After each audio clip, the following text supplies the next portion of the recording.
बिस्मिल्लाहिर्रहमानिर्रहीम। अस्सलामुअलैकुम रहमतुल्लाहि व बरकातुहू। ओके क्लास, नेक्स्ट हमने पढ़ना था पार्ट 1। मैंने आपको पैराथायरॉयड का लास्ट लेक्चर में बताया था, और अब पार्ट 2 में हम करेंगे पैराथायरॉयड हार्मोन को ही कंटिन्यू हम कर रहे हैं, और उसकी जो कैल्शियम और फॉस्फेट मेटाबॉलिज्म थी वो मैंने आपको पहले बताई, ठीक है। तो पैराथायरॉयड हार्मोन ही कंटिन्यूड है, उसी को हम पढ़ रहे हैं, उसी के अंदर इफ़ेक्ट्स भी आ रहे हैं, जहाँ भी हमें मतलब जहाँ जहाँ वो इफ़ेक्ट्स आएंगे मैं आपको वो भी बताती जा रही हूँ।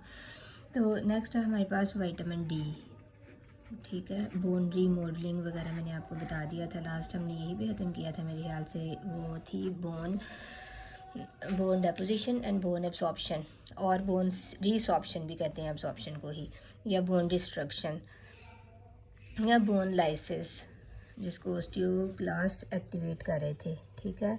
और उसके बाद जो है वो विटामिन डी, इसी बोन रीसॉर्प्शन होना और बोन की डेपोजिशन होना, इसी को हम बोल देते हैं बोन रीमॉडलिंग, ठीक है। और जिस तरह से भी उसको एडजस्ट करने की ज़रूरत पड़ती है, कब कब बोन की स्ट्रेंथ के अकॉर्डिंग बोन को डिपॉजिट करवाना है, तो बोन रीमॉडलिंग और बोन डेपोजिशन जो है वो होती रहती है हमेशा, बोन रीमॉडलिंग, ठीक है। नेक्स्ट है विटामिन डी। विटामिन डी क्यों ज़रूरी है इतना ज़्यादा? क्योंकि vitamin D has a potent effect to increase calcium absorption from the intestinal tract, क्यों, ठीक है। It also has the important effect on bone deposition and bone absorption। ये भी आप लोगों ने याद रखना है कि एक तो ये है कि ये विटामिन डी का काम है कैल्शियम की एब्जॉर्प्शन करवाना, ठीक है। कैल्शियम की एब्जॉर्प्शन करवाता है स्मॉल इंटेस्टाइन से। ये मतलब अगर हम सिर्फ कैल्शियम लेते रहेंगे लेकिन विटामिन डी अगर हमारी बॉडी में डेफिशिएंट है तो वो कैल्शियम को एब्जॉर्ब नहीं करवा पाएगा, ठीक है। और कैल्शियम और विटामिन डी का रिच सोर्स है यूवी रेज, सनलाइट से जो हमें मॉर्निंग में लेते हैं, वो हमारे जो स्किन में जो विटामिन डी है उसकी प्रोडक्शन को इन्हेंस करवा देती है। अब हम आगे देखते हैं, तो उसके अलावा आता है कि जाहिर सी बात है अगर कैल्शियम की एब्जॉर्प्शन करवा रहा है तो इनडायरेक्टली कैल्शियम को इंटेस्टाइन से एब्जॉर्ब करवाएगा और बोन में डेपोजिशन करवाएगा, जो विटामिन डी है। Got it? लेकिन विटामिन डी को अपना इफेक्ट देने के लिए पहले विटामिन डी जो इनएक्टिव फॉर्म में होता है तो उसको अपनी एक्टिव फॉर्म जो है उसकी 125 डाईहाइड्रोक्सी कोलीकैल्सिफेरॉल उसमें कन्वर्ट होगा, और फिर ये अपना इफेक्ट देगा सेल्स में। जो इंट्रा न्यूक्लियर इसके रिसेप्टर्स होते हैं, मैंने शायद आपको बताया भी था पहले, वो जो रेटिनोइड एक्स रिसेप्टर्स हैं उनके साथ ही जाके विटामिन डी बाइंड करता है और अपना इफेक्ट शो करता है। अच्छा, तो हम देख लेते हैं कि विटामिन डी किस तरह से एक्टिवेट होगा। तो सबसे पहले क्या होता है, स्टीरोल, ठीक है। स्टीरोल जो है वो कन्वर्ट होता है 7 डिहाइड्रोकोलेस्ट्रॉल में, 7 डिहाइड्रोकोलेस्ट्रॉल में, ठीक है। ये स्किन में हो रहे हैं, ठीक है। ये स्टीरोल कोलेस्ट्रॉल हमारी मतलब बॉडी में प्रेजेंट है ऑलरेडी, तो 7 डिहाइड्रोकोलेस्ट्रॉल में कन्वर्ट होता है। 7 डिहाइड्रोकोलेस्ट्रॉल पे फिर एक्ट करती हैं यूवी रेडिएशंस, या हम कहेंगे कि सन रेज जो हम सन रेज लेते हैं वो 7 डिहाइड्रोकोलेस्ट्रॉल जो हमारी स्किन में प्रेजेंट है उसको कन्वर्ट करवा देती हैं कोलीकैल्सिफेरॉल में, कोलीकैल्सिफेरॉल,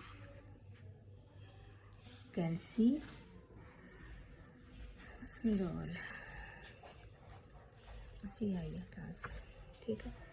इसको हम बोलते हैं विटामिन D3। ये क्या है? विटामिन D3 है।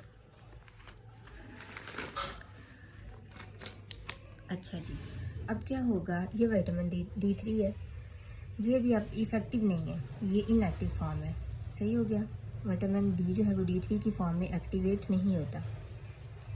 विटामिन D3 जो है लीवर उसको कन्वर्ट करवाता है इनसाइड द लीवर जो है वो कोलीकैल्सिफेरॉल को कन्वर्ट करवाएगा किसमें, 25 हाइड्रोक्सी कोलीकैल्सिफेरॉल में, 25 हाइड्रोक्सी कोलीकैल्सिफेरॉल में। ये लीवर में हो रहा है ये सारा काम। उसके बाद जो 25 हाइड्रोक्सी कोलीकैल्सिफेरॉल है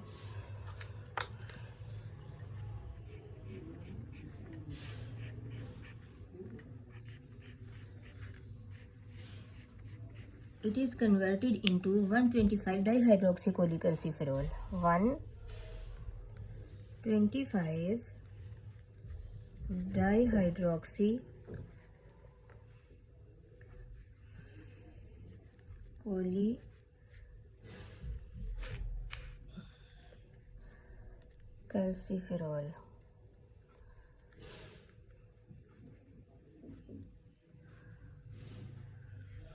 ठीक हो गया। मैं देख रही होती हूँ साथ साथ के वीडियो में आ रहा है कुछ, ऐसा तो नहीं हो रहा आप लोगों को कुछ नज़र नहीं आ रहा, इसलिए मुझे ना बार बार सेट करना पड़ता है इसको, देखना भी पड़ता है कि लिखते हुए आपको वीडियो ठीक चल रही है कि नहीं। ठीक हो गया।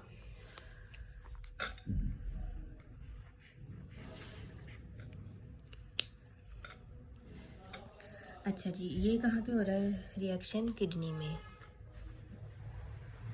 क्या किडनी कन्वर्ट करवाता है, इसका मतलब है किडनी का कितना मेन रोल है। अगर किडनी डिसफंक्शन हो जाए तो कुछ भी नहीं होना, कैल्शियम की भी डेफिशिएंसी हो जानी है, ठीक है ना। और कैल्शियम से रिलेटेड जितने इफेक्ट्स हैं, फॉस्फेट से रिलेटेड, तो वो सारे इफेक्ट होंगे। सही हो गया। अच्छा जी, अब क्या होगा, किडनी ने कन्वर्ट करा दिया है 25 हाइड्रोक्सीकोलिकैल्सिफेरॉल को इन 125 डाईहाइड्रोक्सीकोलिकैल्सिफेरॉल में। नाउ 125 डाईहाइड्रोक्सीकोलिकैल्सिफेरॉल जो है ये इंटेस्टाइनल एपिथेलियम के ऊपर एक्ट करता है। जाके कहाँ पे एक्ट करेगा? इंटेस्टाइनल एपिथेलियम पे। इंटेस्टाइनल एपिथेलियम, और इंटेस्टाइनल एपिथेलियम पे एक्ट करके ये फर्दर क्या काम करवाता है वो देख लेते हैं भाई हम, ठीक है।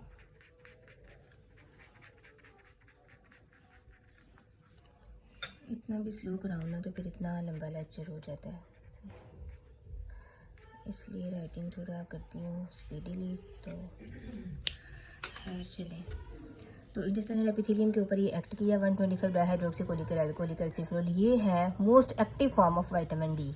This one is most active form of vitamin D.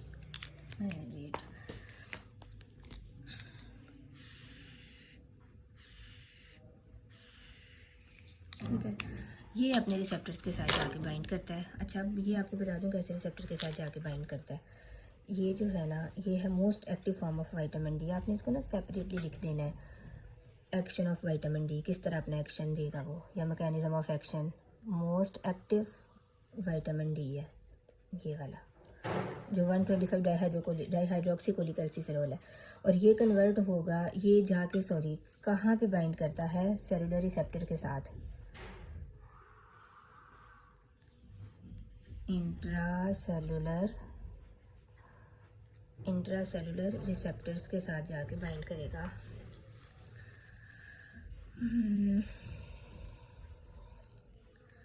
अच्छा जी, इंट्रासेलुलर रिसेप्टर के साथ जाके बाइंड करेगा तो इसके होते हैं RXR, मैंने बताया था ना, रेटिनॉइड एक्स रिसेप्टर्स होते हैं, रेटिनॉइड एक्स रिसेप्टर्स, उनके साथ जाके बाइंड करता है। और वो अटैच हुए होते हैं DNA रिस्पॉन्स एलिमेंट के साथ, है ना ये भी आपको पता है। DNA रिस्पॉन्स एलिमेंट्स होते हैं, DNA रिस्पॉन्स एलिमेंट्स एक्टिवेट हो जाते हैं।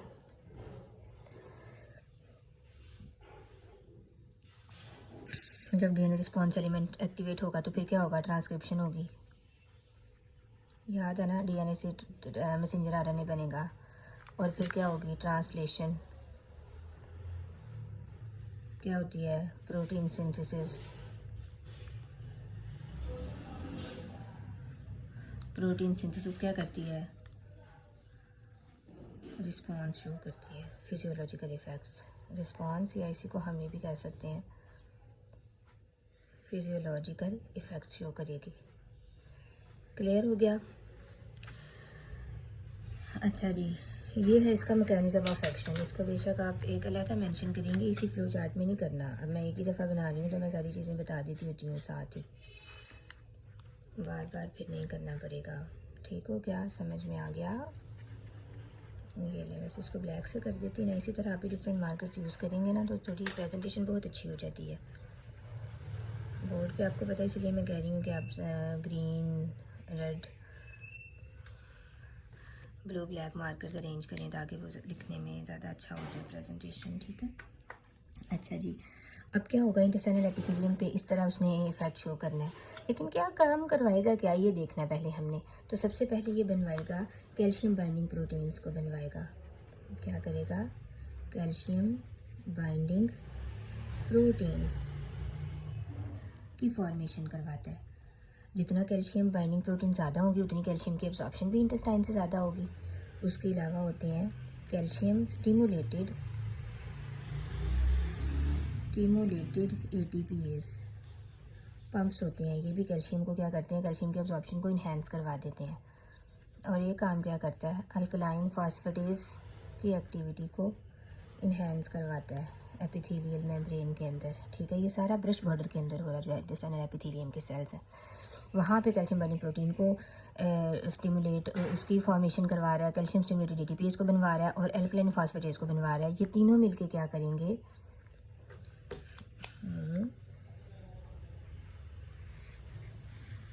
ये तीनों मिलके क्या करेंगे, intestinal absorption of calcium, intestinal absorption of calcium ions. जब इंटेस्टाइनल एब्जॉर्प्शन होगी कैल्शियम आयंस की तो इंक्रीज्ड प्लाज्मा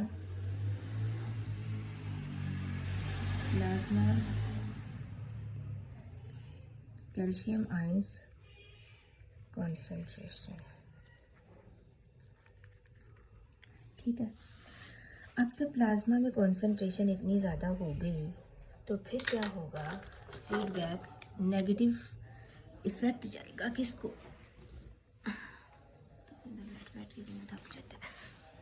अच्छा जी, हाँ जी, तो मैं आपको बता रही थी कि यहाँ पे हमने एक चीज़ देखनी है कि जब किडनी ने 25 हाइड्रोक्सीकोलिकैल्सिफेरॉल को कन्वर्ट करवाया 125 डाईहाइड्रोक्सीकोलिकैल्सिफेरॉल में, which is the active form of vitamin D, got it. तो किडनी के ऊपर एक्ट करता है पैराथायरॉयड हार्मोन PTH। PTH क्या है, पैराथायरॉयड हार्मोन एक्ट करेगा और एक्टिवेट करवा देगा कन्वर्जन ऑफ 25 हाइड्रोक्सीकोलिकैल्सिफेरॉल टू 125 डाईहाइड्रोकोलिकैल्सिफेरॉल में। ठीक है, तो जब भी कैल्शियम कॉन्सेंट्रेशन कम होती है बॉडी में, एक्स्ट्रासेलुलर फ्लूइड में कैल्शियम कॉन्सेंट्रेशन कम होगी कैल्शियम आयंस की, तब पैराथायरॉयड हार्मोन रिलीज होगा फ्रॉम पैराथायरॉयड ग्लैंड और किडनी पे एक्ट करके इसकी कन्वर्जन करवाएगा और एक्टिव विटामिन डी बनाएगा। जितना एक्टिव विटामिन डी बनता जाएगा उतना ही कैल्शियम एब्जॉर्ब होता चला जाएगा। यही पढ़े हैं ना, जब कैल्शियम एक्सेस में हो गया तो इसने फीडबैक नेगेटिव इनहिबिशन देनी है किसको, ये देखिए रेड कलर में मैं फीडबैक नेगेटिव लेके जा रही हूँ ऊपर ही, इसको नेगेटिव फीडबैक देगा पैराथायरॉयड हार्मोन को। उसे कहेगा कि तुम अपनी सिक्रीशन को ना सिक्रेट करवाओ, पैराथायरॉयड ग्लैंड को बोलेगा। ठीक है, तो इसकी कॉन्सेंट्रेशन कम हो जाएगी जब एक्सेस में हो गया तब, लेकिन जब कम था तब ये सिक्रेट होगा, जब कम था तो तब पॉजिटिव फीडबैक है इसका। कैल्शियम लेवल का कम होना पैराथायरॉयड हार्मोन की रिलीज को इन्हेंस करवा देता है, कैल्शियम आयंस का प्लाज्मा में ज़्यादा होना पैराथायरॉयड हार्मोन की कॉन्सेंट्रेशन को कम करवा देता है। Got it. नेक्स्ट है कि जब कैल्शियम आयंस की कॉन्सेंट्रेशन एक्सेस हो जाएगी ना तो फिर होता क्या है कि PTH की कॉन्सेंट्रेशन कम हो जाएगी।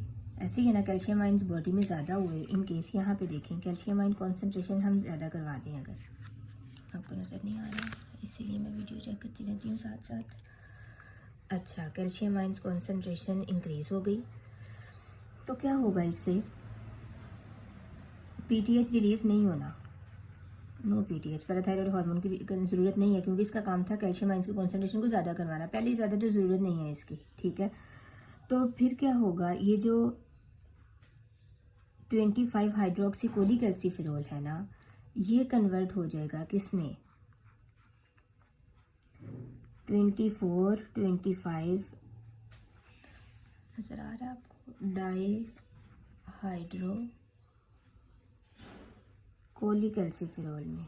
अब ये देखें ये रहता है, ठीक है, कोलिकैल्सिफेरॉल में कन्वर्ट हो जाएगा। ठीक है, और किडनी में पड़ा रहेगा। ये क्या है, इसका नो विटामिन डी इफेक्ट, इसका नो विटामिन डी इफेक्ट, कोई विटामिन डी इफेक्ट नहीं है। ठीक है,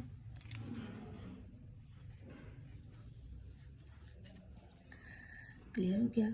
लेकिन जब कैल्शियम होगा, कैल्शियम कम है, पैराथायरॉयड हार्मोन रिलीज़ हुआ, यहाँ पे देखिए पैराथायरॉयड हार्मोन रिलीज़ हुआ, तो इसने क्या किया, 25 हाइड्रोक्सीकोलिकैल्सिफेरॉल की कॉन्सेंट्रेशन को इन्हेंस करवा दिया, 125 हाइड्रोक्सीकोलिकैल्सिफेरॉल को बनवा दिया, एक्टिव विटामिन डी है, और इसने क्या किया, calcium binding protein, calcium binding protein का अच्छा नाम क्या होता है, कैल्बिंडिन, कैल्बिंडिन, कैल्बिंडिन की प्रोडक्शन फॉर्मेशन को ज़्यादा करवा देता है। कैल्बिंडिन होती है कैल्शियम बाइंडिंग प्रोटीन, ठीक है, का नाम है कैल्बिंडिन, BINDIN। ओहो सॉरी, ये रही, ठीक है, इंक्रीज्ड कैल्बिंडिन, और ये क्या करवाती है, फिर कैल्शियम की रीअब्जॉर्प्शन करवाती है। Got it. तो this is the all process of about activation of vitamin D and its physiological effects. तो vitamin D act as the hormone, these are the hormonal effects of vitamin D. अगर आपसे पूछा जाए तब भी आपने यही लिखने हैं, ठीक है क्लास। अगर इसकी जगह आपसे पूछ लिया जाए hormonal effects of vitamin D, तो भी आपने यही बताना है, hormonal effects of vitamin D. अब देखें पैराथायरॉयड हार्मोन कितना ज़रूरी है, यही हार्मोन था ना जो ज़रूरी है इसके लिए, विटामिन डी के एक्टिवेट होने के लिए, तो फिर ये हार्मोनल इफेक्ट्स हो गए विटामिन डी के। Got it.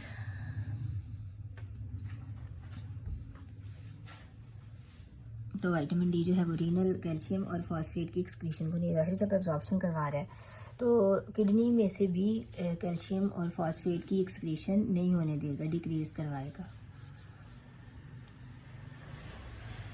तो इस तरह बोन्स में जब पैराथायरॉयड हार्मोन वो एक्स्ट्रासेलुलर फ्लूइड में कैल्शियम को ज़्यादा करवा रहा है जो विटामिन डी है, तो वो बोन एक्स्ट्रा जो कैल्शियम होगा वो फिर बोन्स में जाके कैल्सिफाइड हो जाएगा, तो इस तरह बोन्स को भी स्ट्रेंथ प्रोवाइड करता है। Got it?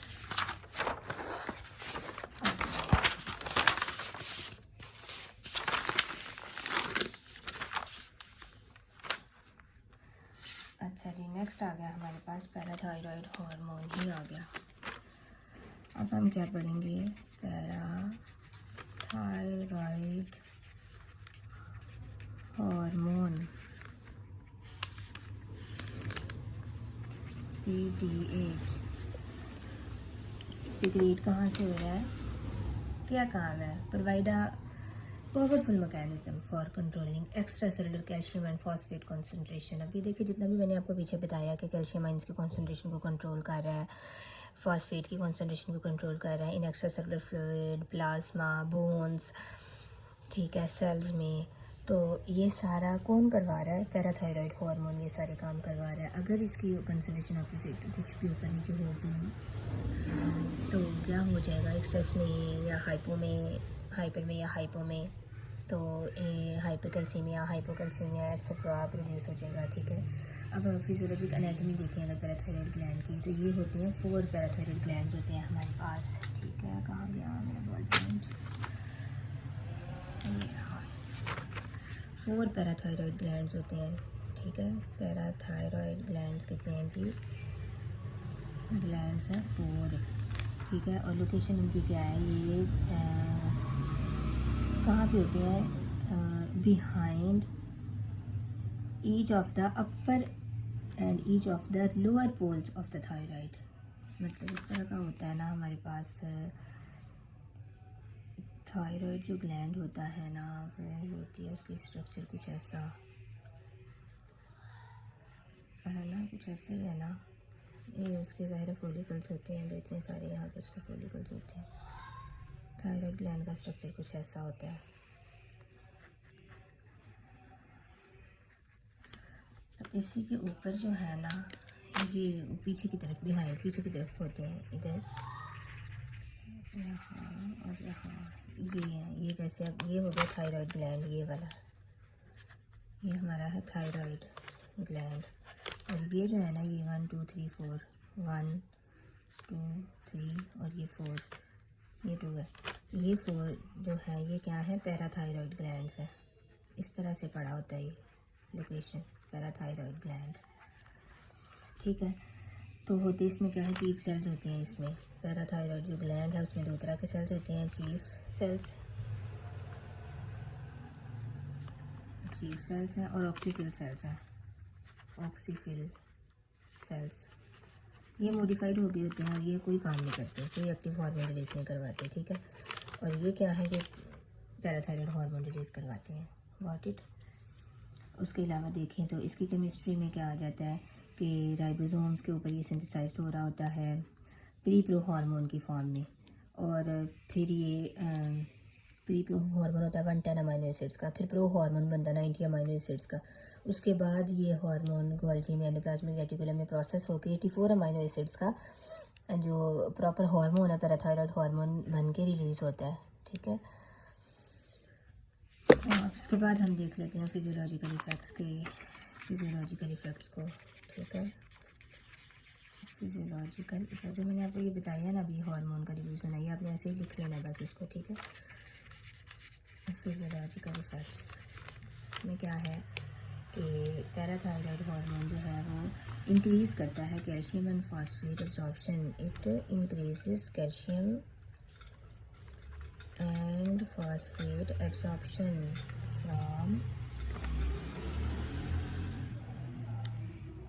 From the bone.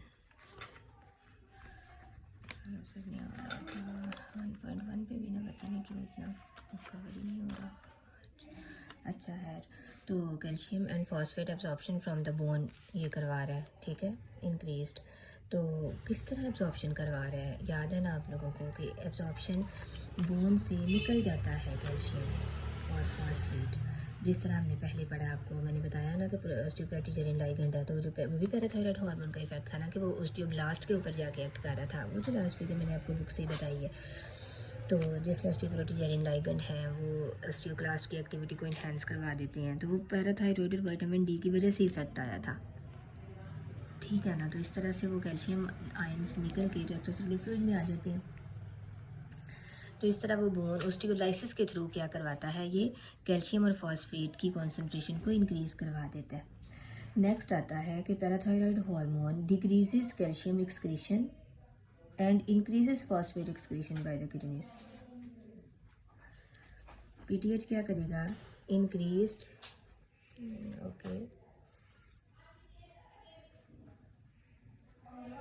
Increases, sorry increase नहीं बल्कि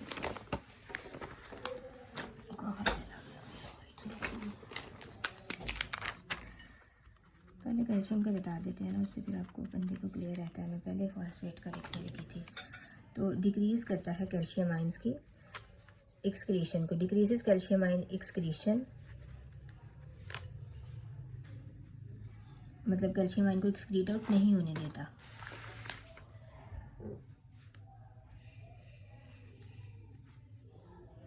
फ्रॉम द किडनी में से।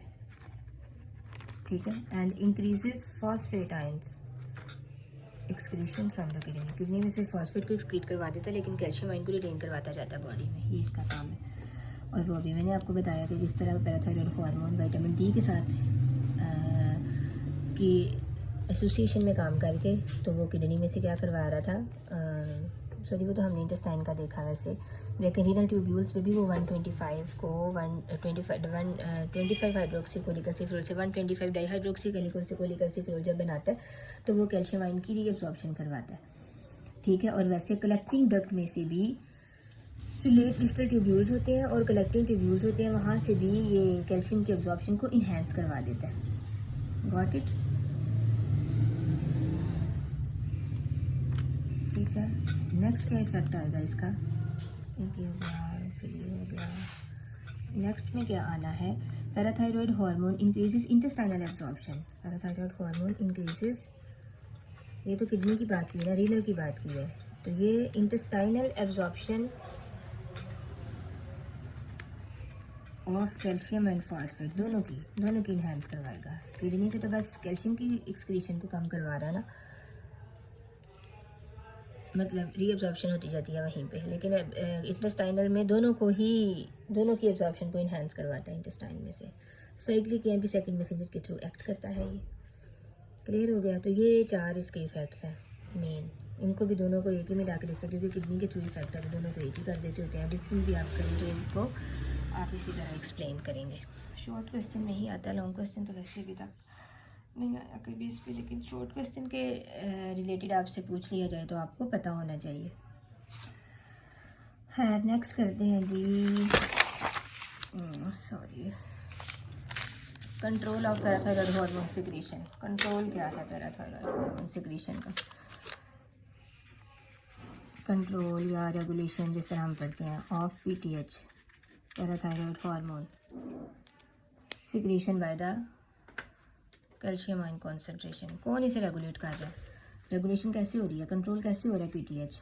कैल्शियम आयन की कॉन्सेंट्रेशन से। हमेशा याद रखिएगा, कैल्शियम आयन कॉन्सेंट्रेशन इसका रेगुलेटर है। जब भी कैल्शियम आयन की कॉन्सेंट्रेशन हमारी ब्लड में एक्स्ट्रा सेलुलर फ्लूइड में कम होगी तो फ़ौरन से जो पैराथायरॉयड ग्लैंड है ना, पैराथायरॉयड जो ग्लैंड है वहाँ पे होते हैं calcium sensing receptors. Calcium sensing receptors CASR, ये क्या है? कैल्शियम सेंसिंग रिसेप्टर्स है। कैल्शियम सेंसिंग जो रिसेप्टर्स हैं वो एक्टिवेट हो जाते हैं, फ़ौरन ये इनको पता चल जाता है। तो ये क्या करते हैं, एसेस कर लेते हैं कि जो कैल्शियम है एक्स्ट्रासेलुलर फ्लूइड में वो कम हो गया है। तो फिर पैराथायरॉयड हार्मोन, पैराथायरॉयड ग्लैंड क्या करता है? पैराथायरॉयड हार्मोन को रिलीज़ करवाना शुरू कर देता है। ठीक है, जब पैराथायरॉयड हार्मोन रिलीज़ होता है क्लास, तो ये किस पे एक्ट करता है? जाके बोन्स के ऊपर, बोन के ऊपर एक्ट करता है जाके, और यहाँ से क्या करवाता है? Increase bone resorption. बोन की डिस्ट्रक्शन शुरू हो जाती है, बोन में से सॉल्ट्स निकलनी शुरू हो जाती है। रीसॉर्प्शन यही बताई ना मैंने आपको सारी। और इंक्रीज्ड कैल्शियम इफ्लक्स, और यहाँ से कैल्शियम बाहर निकलनी शुरू हो जाएगा। ऐसे ही है। तो फिर क्या होगा? Increased calcium ion concentration in extracellular fluid में, ECF में कैल्शियम की कॉन्सेंट्रेशन इंक्रीज हो जाएगी। ऐसे ही। और क्या करता है, और क्या हमने इफेक्ट पड़ा है इसका? फिजियोलॉजिकल इफेक्ट के किडनी के ऊपर एक्ट करता है जाके। पैराथायरॉयड हार्मोन किडनी के ऊपर क्या करता है? इंक्रीज करवाता है 125 डाईहाइड्रोक्सी कोली कैल्सीफेरोल को इंक्रीज करवा देता है। इसकी वजह से क्या हुआ था? इंक्रीज्ड, और साथ में क्या कराता है? Increased calcium reabsorption from the kidney tubules और डिक्रीज्ड पोटेशियम आयन रीअब्जॉर्प्शन। मतलब कैल्शियम पोटेशियम आयन्स को एक्सक्रीट, मैंने उधर अभी आपको बताया एक्सक्रीशन के रेफरेंस से कि डिक्रीज कराता है कैल्शियम की एक्सक्रीशन फ्रॉम द किडनी। तो ऐसे ही है ना, इंक्रीज रीअब्जॉर्प्शन होगी ना, फिर मतलब रीअब्जॉर्ब अगेन होता जाएगा, रिलीज नहीं होगा, मतलब एक्सक्रीट नहीं होगा, रीअब्जॉर्ब हो गया वापस ब्लड में, एक्स्ट्रा सेलुलर फ्लूइड में। और जो पोटेशियम आयन है वो रीअब्जॉर्ब नहीं हुए, उनकी डिक्रीज्ड रीअब्जॉर्प्शन करवाएगा। इसका मतलब है वो एक्सक्रीट आउट होते जा रहे हैं यूरिन के थ्रू। ठीक है, तो ये इफेक्ट किडनी के ऊपर आएगा। और क्या करता है? जब ये 125 डाईहाइड्रोक्सी कोलीकैल्सीफेरोल बन जाता है तो आपको पता है कि किसके ऊपर एक्ट करता है जाके? किसके ऊपर? इंटेस्टाइन के ऊपर। इंटेस्टाइन पे क्या करेगा? इंटेस्टाइन पे जब एक्ट करेगा तो इसके ऊपर, इससे क्या करवाएगा? Increased calcium ion absorption, intestine से कैल्शियम आयन की एब्जॉर्प्शन को इन्हेंस कराएगा और increased phosphate ion absorption, phosphate ion की एब्जॉर्प्शन को भी इन्हेंस करवाएगा। Got it? तो ये भी जब कैल्शियम और फॉस्फेट एब्जॉर्ब हो गया, इसने भी क्या करना था? एक्स्ट्रा सेलुलर फ्लूइड में कैल्शियम आयंस के लेवल को इन्हेंस कर दिया। यहाँ भी इंटेस्टाइन से भी एब्जॉर्ब हो गया, एक्स्ट्रा सेलुलर फ्लूइड में कैल्शियम आयंस की कॉन्सेंट्रेशन को इन्हेंस करवाता जाएगा। ठीक है, मेजर पॉइंट्स को हाईलाइट करते जाना आप लोगों ने।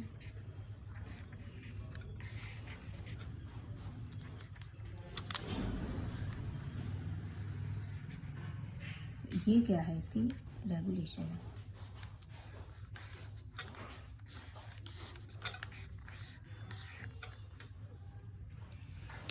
क्लियर हो गया? Any question?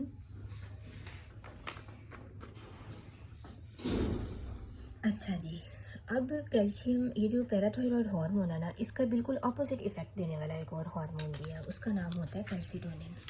उसके बारे में बताती हूँ। ये हमारा कंप्लीट हो गया यहाँ तक। अब हार्मोन है कैल्सीटोनिन। कि कैल्सीटोनिन क्या करता है? कैल्सीटोनिन क्या है जी? ये भी एक छोटा सा हार्मोन है, बस फ़ौरन से इसको पढ़ लेंगे जल्दी से। तो कैल्सीटोनिन क्या है? इसका ऑपोजिट इफेक्ट है to that of parathyroid hormone. ठीक है, लेकिन रिलीज कहाँ से हो रहा है? इसका फिर क्या काम हुआ? And to decrease calcium ion concentration, calcium ion के लेवल को कम करता है ये बॉडी में। ज़्यादा हो रहा था ना, ज़्यादा किसने करवाया था? पैराथायरॉयड हार्मोन ने। Parathyroid hormone extra cellular fluid में कैल्शियम आयंस की कॉन्सेंट्रेशन को इंक्रीज करवाता है, लेकिन कैल्सिटोनिन क्या करता है? एक्स्ट्रा सेलुलर फ्लूइड में या बॉडी में कैल्शियम आयंस की कॉन्सेंट्रेशन को कम करवाता है। इसका काम है to decrease the calcium ion level और कंसेंट्रेशन। Got it?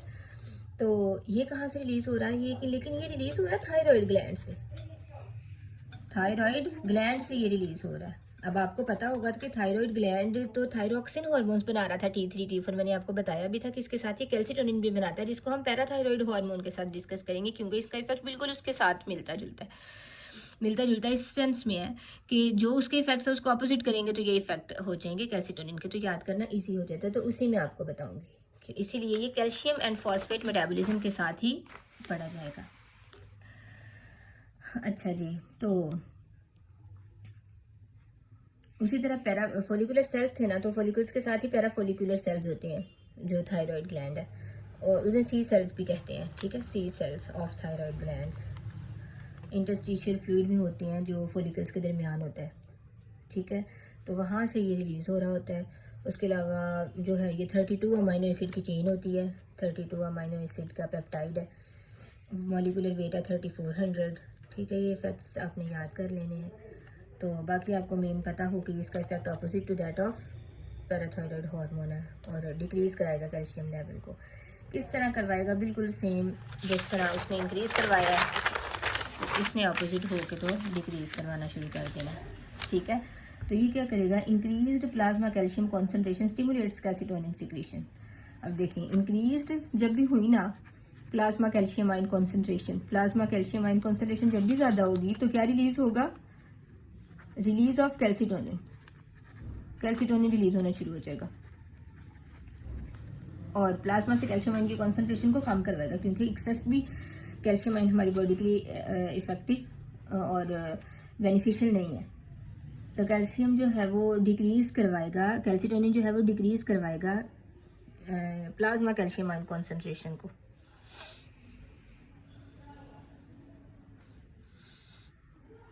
कैसे करवाएगा? इंटेस्टाइन से एब्जॉर्प्शन नहीं होने देगा, किडनी से रीअब्जॉर्प्शन नहीं होने देगा, जिसकी वजह से क्या होगा? ओस्टियोक्लास्ट की एक्टिविटी को क्या करेगा? डिक्रीज कराएगा, जबकि पैराथायराइड हार्मोन ओस्टियोक्लास्ट की एक्टिविटी को इंक्रीज करवा रहा था ताकि बोन डिस्ट्रॉय हो और कैल्शियम निकले और एक्स्ट्रा सेलुलर फ्लूइड में कैल्शियम आयन की कॉन्सेंट्रेशन इंक्रीज हो जाए। लेकिन जो कैल्सिटोनिन है वो क्या करवाएगा? ओस्टियोक्लास्ट की एक्टिविटी को इनहिबिट करेगा, डिप्रेस करवाएगा ओस्टियोक्लास्ट की एक्टिविटी को, ताकि बोन जो है वो बोन रिसॉर्प्शन ना हो, बोन में से ये कैल्शियम ना निकले, क्योंकि पहले ही एक्स्ट्रा सेलुलर फ्लूइड में कैल्शियम आयन बहुत ज़्यादा है। Got it? ठीक हो गया। ये इसके सिंपल इसका यही इफेक्ट है कैल्शियम की कॉन्सेंट्रेशन भी। ठीक है, उसके बाद है pathophysiology of parathyroid hormone. Pathophysiology of parathyroid hormone. Parathyroid hormone की क्या है पैथोफिजियोलॉजी? वही विटामिन डी में भी पैथोफिजियोलॉजी हो सकती है, हाइपोपैराथायरिडिज्म हो सकता है। क्या हो सकता है? हाइपोपैराथायराइडिज्म, जो आपकी तरह बुक से भी पढ़ लिया करें, मैं आपको कहती होती हूँ कुछ भी, मैं आपको लेक्चर हो तो आपसे बुक एक दफ़ा ज़रूर आप देखा करें। ठीक है, तो हाइपोपैराथायराइडिज्म है। क्या है? Hypo means decrease activity of parathyroid hormone, कम हो गया है। तो इसका क्या मतलब हुआ कि हमें क्या करना पड़ेगा? पैराथायराइड हार्मोन कम है तो इसका मतलब है कैल्शियम भी कम हो गया, कैल्शियम एब्जॉर्प्शन कम हो गई, कैल्शियम एक्स्ट्रासेलुलर फ्लूइड में बहुत ज़्यादा कम हो गया है। तो फिर इसकी क्या करेंगे? जो भी हाइपोकैल्सीमिक इफेक्ट है वो आएंगे, एक तो वो भी हमने पढ़ चुके हैं। उसी में सारा उसी को इसमें सारे में आपने मिक्स करके ना तो इसको बनाना है, लिख देना है इसी में। तो इसका फिर हम ट्रीटमेंट क्या देते हैं? पैराथायराइड हार्मोन इंजेक्ट करते हैं और हम क्या देते हैं? विटामिन डी का इंजेक्शन लगाते हैं। ठीक है, तो हाइपोपैराथायरिडिज्म जो है वो इस तरह से ट्रीट किया जाता है। अच्छा जी, इसके अलावा विटामिन डी की डेफिशिएंसी हो जाए तो क्या होगा? रिकेट्स एक डिजीज़ है ना, नहीं सॉरी, पहले हाइपो किया ना, हाइपर अब देख लेते हैं, हाइपर एक्टिविटी हो जाए, हाइपर पैराथायरॉयडिज्म। इससे क्या होगा, इंक्रीज है पैराथायरॉयड हार्मोन की कॉन्सेंट्रेशन, तो कैल्शियम आयन कॉन्सेंट्रेशन भी ज़्यादा होगी। इससे क्या होगा, इतना एक्सेस में कैल्शियम जब हो जाता है ना तो कैल्सिफिकेशन हो जाती है, कैल्शियम जो है वो किडनी में ही प्रेसिपिटेटेड होना शुरू हो जाता है, जिससे किडनी स्टोन्स बनना शुरू हो जाते हैं। इसके अलावा वो आर्टरीज़ में एक्यूमुलेट होना शुरू हो जाता है, प्रेसिपिटेटेड हो जाता है, जिसकी वजह से जो है वो आर्टीरियोस्क्लेरोसिस हो जाती है, किडनी वो जो ट्यूब लाइक हार्ड ट्यूब्स बन जाती हैं जो ब्लड वेसल हैं, जिसकी वजह से डिफरेंट कार्डियोवास्कुलर जो इफ़ेक्ट्स हैं वो आते हैं, डिजीज़ हो जाती हैं। तो ये हाइपरथायरॉयडिज्म की है। हाइपरकैल्सीमिक जो इफ़ेक्ट्स हैं वो आएंगे जो हमने पढ़े थे स्टार्टिंग में।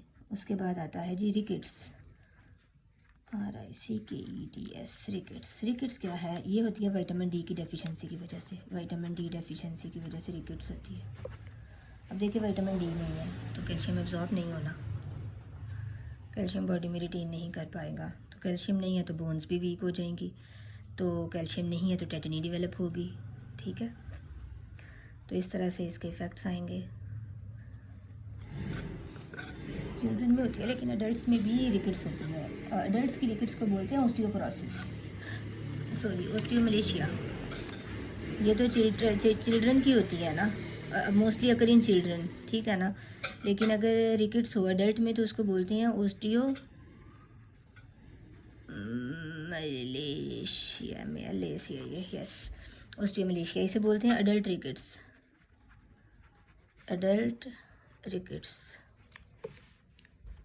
बोलते हैं इसको। इसमें भी क्या है कि जो मोस्टली इसमें होता है कि विटामिन डी जो है वो एब्जॉर्ब नहीं हो रहा होता ड्यू टू स्टीटोरिया होता है failure to absorb fat,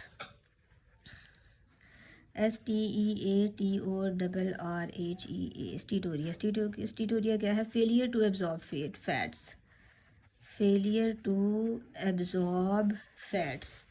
fats absorb नहीं होंगी क्लास। तो जब फैट्स एब्जॉर्ब नहीं होती ना तो हमें पता है विटामिन डी जो है वो क्या है, फैट सॉल्युबल विटामिन है, तो ये भी एब्जॉर्ब नहीं होगा। तो जब विटामिन डी एब्जॉर्ब नहीं होगा, कैल्शियम भी अपना काम नहीं करेगा, तो इसका मतलब है इनडायरेक्टली तो कैल्शियम की डेफिशिएंसी हो गई ना इधर भी, और सॉरी विटामिन डी की डेफिशिएंसी हो गई, तो it can occur in the adult. तो विटामिन डी की डेफिशिएंसी की वजह से तो इसे अडल्ट रिकेट्स बोलेंगे, लेकिन ओवरऑल कंडीशन अडल्टहुड की वजह से हम क्या बोलेंगे, इसको ऑस्टियोमलेशिया।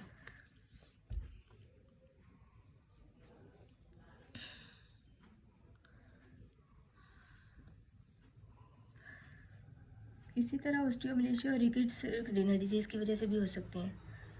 अगर किडनी डिजीज़ है तो फिर भी तो विटामिन डी ने एक्टिवेट नहीं होना ना, क्योंकि जो 125 डाईहाइड्रोक्सीकोलिक एसिफेरोल है वो विटामिन वो तो किडनी में बनता है प्रॉक्सिमल ट्यूब्यूल्स में, तो तब भी वो एक्टिवेट नहीं हो पाएगा, तो रिकेट्स डेवलप हो जाएगी और ऑस्टियोमलेशिया डेवलप हो जाएगा।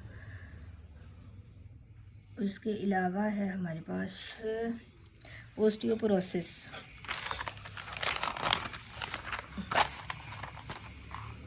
नेक्स्ट एक और कंडीशन है, उसको हम क्या बोलते हैं, ओस्टियोपोरोसिस। अभी ओस्टियोपोरोसिस क्या होती है, ये डिक्रीज्ड बोन मैट्रिक्स जो होता है वो डिक्रीज हो जाता है, ठीक है। तो बोन्स जो होती हैं वो पोरस हो जाती हैं, मोस्ट ऑफ द टाइम ये ओल्ड एज पे डेवलप होता है। Post menopausal lack of oestrogen की वजह से होता है, मतलब एस्ट्रोजन जब नहीं बनता तब भी जो बोन्स हैं वो वीक होना शुरू हो जाती हैं, बोन्स में ऑस्टियोलाइसिस स्टार्ट हो जाती है। मैंने आपको पहले भी बताया एस्ट्रोजन का रोल क्या है, कैसे वो बोन्स को डेवलप करा रहा है। तो जब नहीं होगा तो फिर बोन्स वीक होना शुरू हो जाएंगी। विटामिन डी भी नहीं है तब भी ऑस्टियोपोरोसिस होगी, ठीक है। ये जितना मैं बता रही हूँ आपको, आपने ये सारा कुछ लिख लेना है, ठीक है। लैक ऑफ विटामिन डी या फिर malnutrition, lack of vitamin, और भी विटामिन की डेफिशिएंसी हो सकती है, विटामिन सी भी ना हो तब भी डेवलप हो सकता है।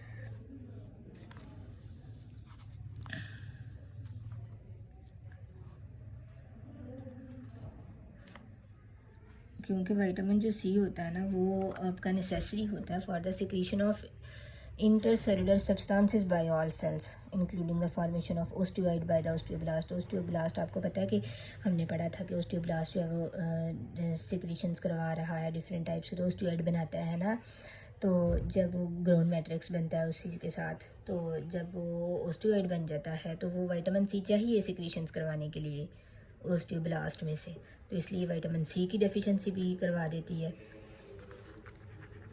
विटामिन सी डेफिशिएंसी कम हो जाए अगर, उसके अलावा जी क्या होगा कि post menopausal lack of oestrogen, menopausal lack of oestrogen, ठीक है। उसके अलावा ग्लूकोकॉर्टिकॉइड्स की increased concentration, increased glucocorticoids. Class आसान हो रही है, उसके बाद कंटिन्यू करते हैं, ठीक है।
जी क्लास,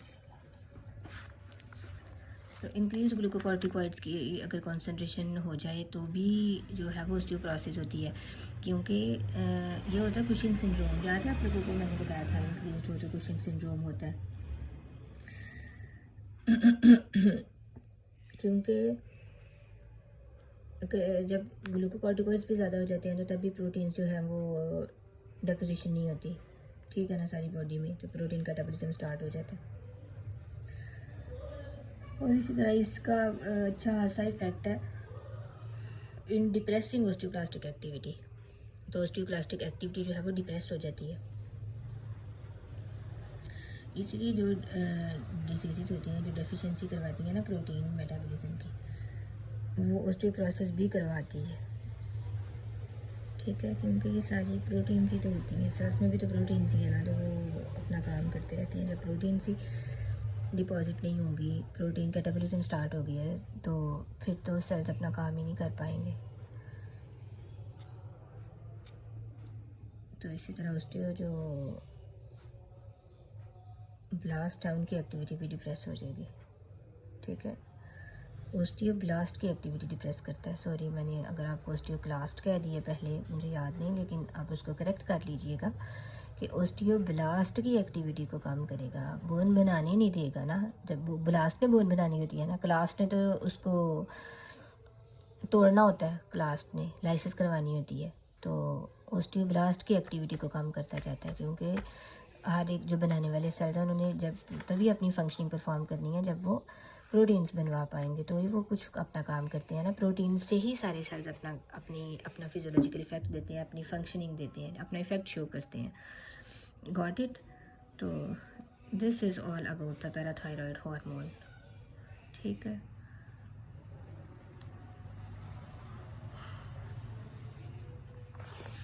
नेक्स्ट इंशाल्लाह आपको एक और लेक्चर सेंड किया जाएगा, तो उसमें आप लोगों ने क्या करना है, वो रिप्रोडक्टिव हार्मोन्स की फिजियोलॉजिकल इफ़ेक्ट्स बस मैंने बताने हैं आपको, क्योंकि रिप्रोडक्टिव सिस्टम तो हमारा सेकंड सेमेस्टर में है। तो फर्स्ट में जो हार्मोन है ना रिप्रोडक्टिव, उनके फिजियोलॉजिकल इफ़ेक्ट्स ही आपको बताऊंगी, उनकी केमिस्ट्री वगैरह, तो वो हम पढ़ लेंगे, ठीक है। उसके बाद हमारे हार्मोन्स जो है वो मतलब वो हो जाएंगे कंप्लीट, मेजर पोर्शन हमारा कंप्लीट हो जाएगा फिर। तो मैं दोबारा आपको बता दूं कि जितना भी हमने पढ़ लिया आप प्लीज़ इसको साथ साथ रेडी कर लें। इस सारे का मैंने क्विज़ लेना है जितना पढ़ा दिया। ओके क्लास, अल्लाह हाफिज़ एंड टेक केयर।